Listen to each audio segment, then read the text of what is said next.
how do we actually make money? How do we sell? How do we turn these social platforms into e-commerce sites?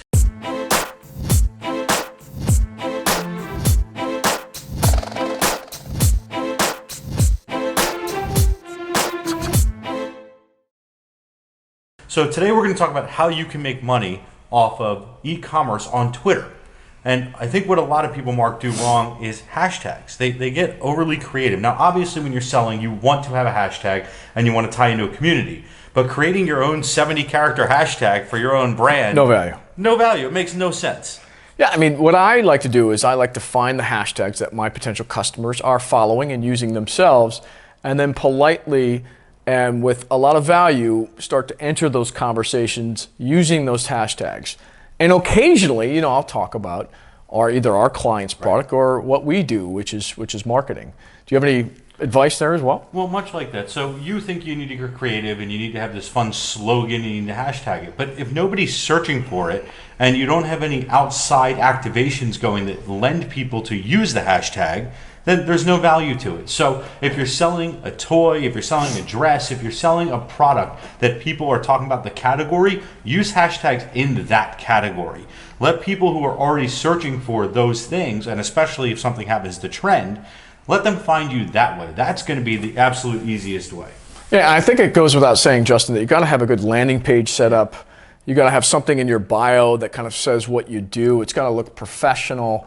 I mean, these are the small things that people become so accustomed to seeing. And if it looks spammy, they're just going to ignore you. So everything's got to be lined up properly. And you really should customize a short link, right? Because it's not just announcing that you can buy this item here on Twitter. You need them to then take that course of action and go to your page to buy it. So customize a sale. Maybe it's your brand at 5% off sale, or your brand at buy one, get one. Something that makes them see the promotion in the actual link itself. Let's talk about Managed Flitter now. This is one of our favorite tools. I love this tool.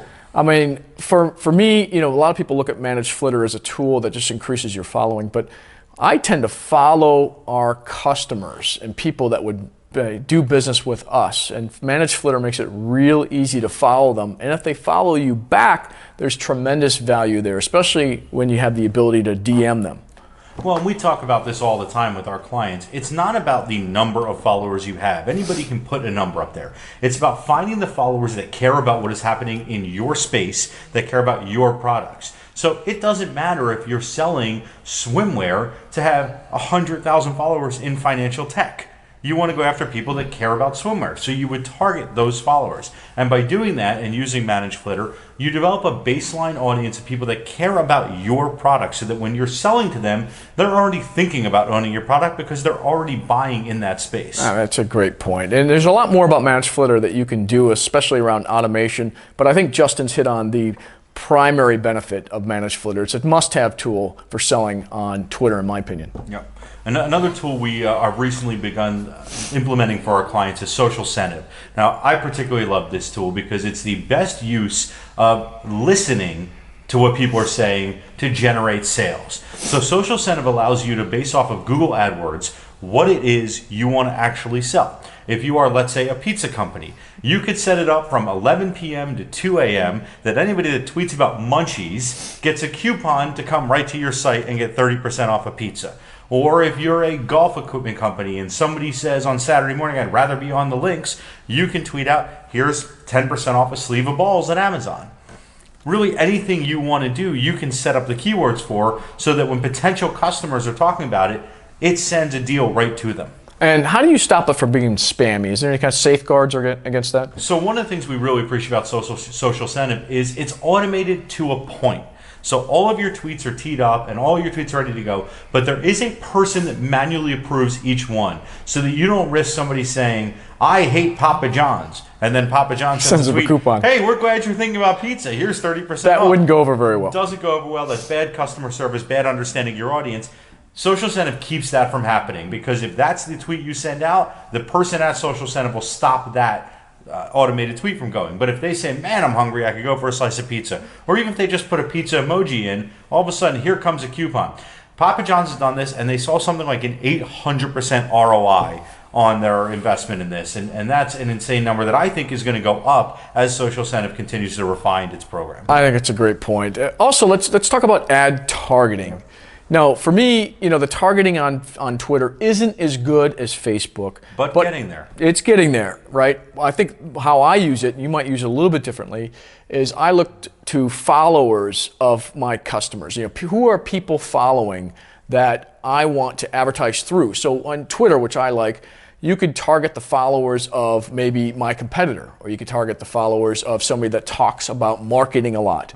And Twitter makes it very easy for you to do that. Very simple.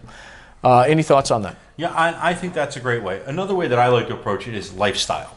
So Twitter will give you the opportunity of lifestyle interest. And so we sell a lot of products at Fanatics across a whole lot of different areas. We're represented in financial tech and apps, food, and music, and all of these different arenas. And so for me, it's about making sure that the people who care about the things in that lifestyle, if you are an avid music and concert goer, if you're somebody who eats out all the time, if you're a health nut, that I can use Twitter to target you in specific ads, and then make sure there's a buy now button, so it's a direct link right to the sale. That's a great point. I mean, there's a number of ways to use Twitter ads to target people on Twitter. And the good news is like your tweets go, leave somebody's stream within 2 or 3 minutes. These ads keep appearing in front of these individuals so that you keep getting seen.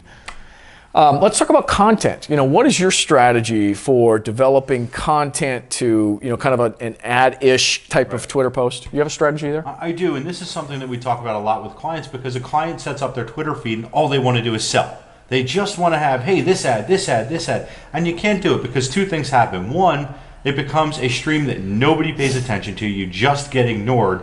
And two, it becomes almost an automated series of nonsense. It doesn't matter if you're self-posting each one. People just feel like you're not talking to them. You're broadcasting and you're yelling. You might as well be putting up an outdoor billboard up on your Twitter feed 20 times a day. So you have to give people a reason to come to your Twitter feed and to pay attention. And you got to do that with news, with information, with interesting statistics, with infographics, with anything that might appeal to your audience so that they see your feed as a place where they can get information that is valuable to them, so that when they see your ad and when they see about your product, they're already tuned into your feed. That's a great point. I have kind of a general rule of thumb, and that is for every 9 posts that I put out there that it's educational content or funny, I will throw in one ad-ish type of tweet. And then I look, because if you have Twitter analytics set up, I look to see which is getting the most engagement. This is a free tool that Twitter provides, and I have it open nonstop to see which of my Twitter posts are getting the most engagement. And if one of my entertaining posts or one of my educational posts is starting to slip in terms of engagement, I will replace it with something else. So I'm constantly fine-tuning what I'm putting out there. And don't forget, you can tweak some of these news items. So we have a product which is in the tech space, and a lot of news comes out that applies to what this product is doing. So it doesn't necessarily have to be an advertisement for me to say, our product works with this new information, this new release, this new app that just came out. So here's the news, and by the way, while I'm not directly selling to you, I am pointing out we're compatible. Absolutely, yep. Great little list of things that you can do on Twitter to be a better salesperson or to sell more products on Twitter. I have just one last question though. You are not taller than me. How are you sitting higher than me? Not taller. I look like I got about 6 inches on. We are the same height. I have really little legs and a really big torso, but I kind of like that on camera when we're sitting down. I look like a giant. All right. With that, it was a pleasure to do this with you, Justin. Thank you very much. Always a pleasure, Mark. All right.